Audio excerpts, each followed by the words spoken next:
And here we go.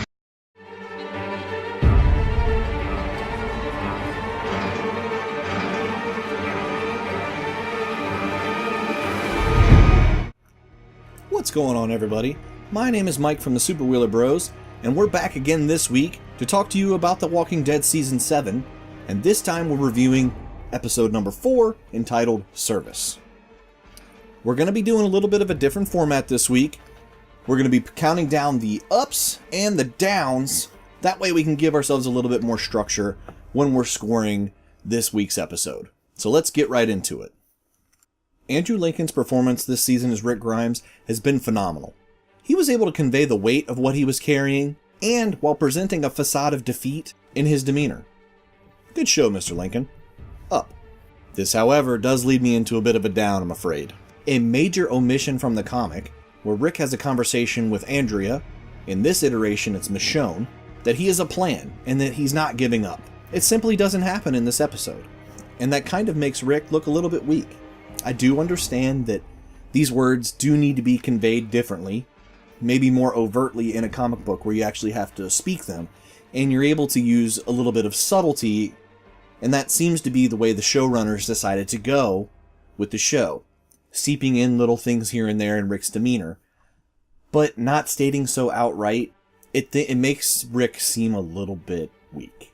It's such a strong departure from what we've seen already from Rick, and I understand the breakdown of him, but it just doesn't quite convey enough strength. A man that has been that strong wouldn't just bow down completely.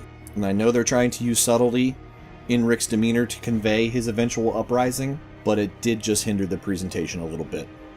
Down.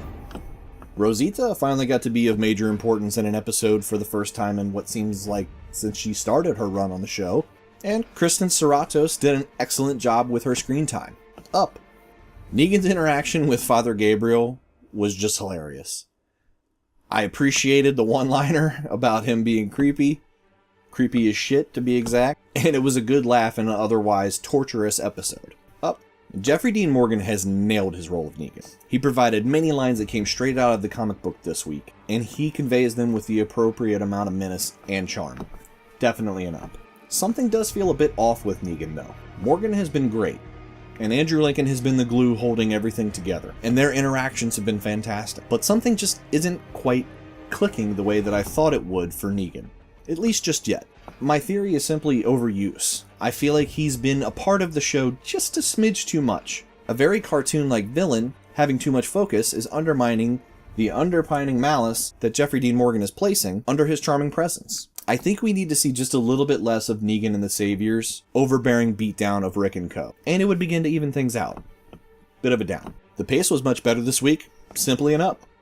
However, a 90-minute episode where not much actually happens was completely unnecessary, and it dragged the overall pacing and quality of the show down a bit this week. It certainly didn't require 90 minutes of Negan breaking Rick down after last week's Daryl torture fest and episode 1's bludgeoning of the senses down. It may just be me, but Chandler Riggs is a badass, and he's making Carl one. His scenes this week were pulled straight out of the comic book, sharing some that Denise had who is no longer with us, and some that he had in the comic book, make for an incredible and dynamic interaction between he and Negan. Definitely an up. For the love of God, man, somebody needs to cut his hair. It had to be said, somebody get it done now. Down. Negan taking all of the guns out of Alexandria seems to hint towards the fact that Carl's story from the comic book may not come to fruition. Now let's hope I'm wrong, because that is such a huge part of the comic book, and to lose out on that story coming to life on screen would be a real shame.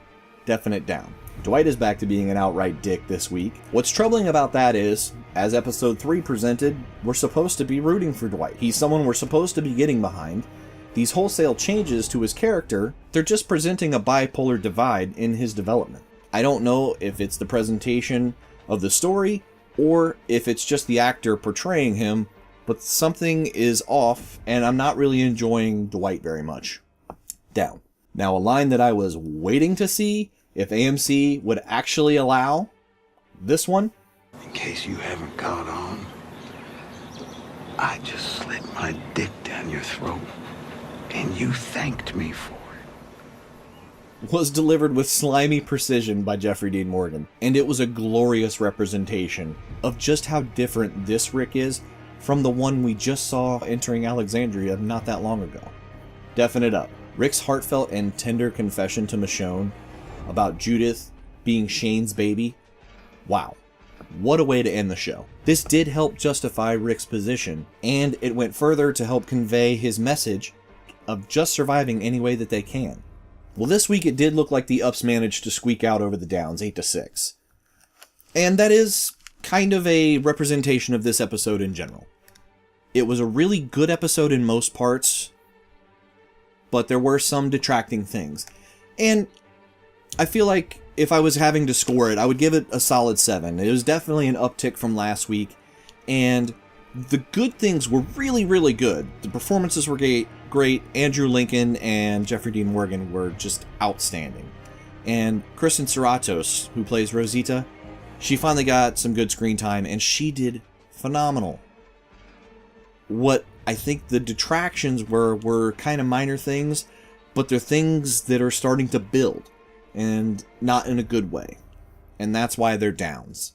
I do believe that the show now can gear up and have some momentum going forward, now that the Something to Fear portion of the story is kind of winding down, and we're getting into, hopefully, the uprising, to where we can see Rick gain some strength and come back, because this Rick he's not the Rick we know and love, and it's really difficult to watch, and I know that they're doing that on purpose.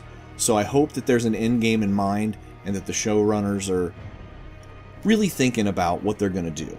Next week, it looks like we're going to kind of get to see where we're going to head over in the hilltop, and what the ramifications are of Maggie and Sasha being there. So I'm looking forward to that. Again, if I had to score it, it'd probably be a 7, which is pretty good. So tell us what you thought in the comments below. Did you like this episode? Did you enjoy the supersized episode? Did you not like it? What did you like? What didn't you like? Definitely leave that in the comments below. If you enjoyed this video, please give us a like. And if you would like to see more videos like this, more reviews, amongst other videos, definitely hit that subscribe button. We're going to be bringing tons and tons of them to you. Thanks for watching the video this week. My name is Mike from the Super Wheeler Bros. And as always, have yourselves a super week.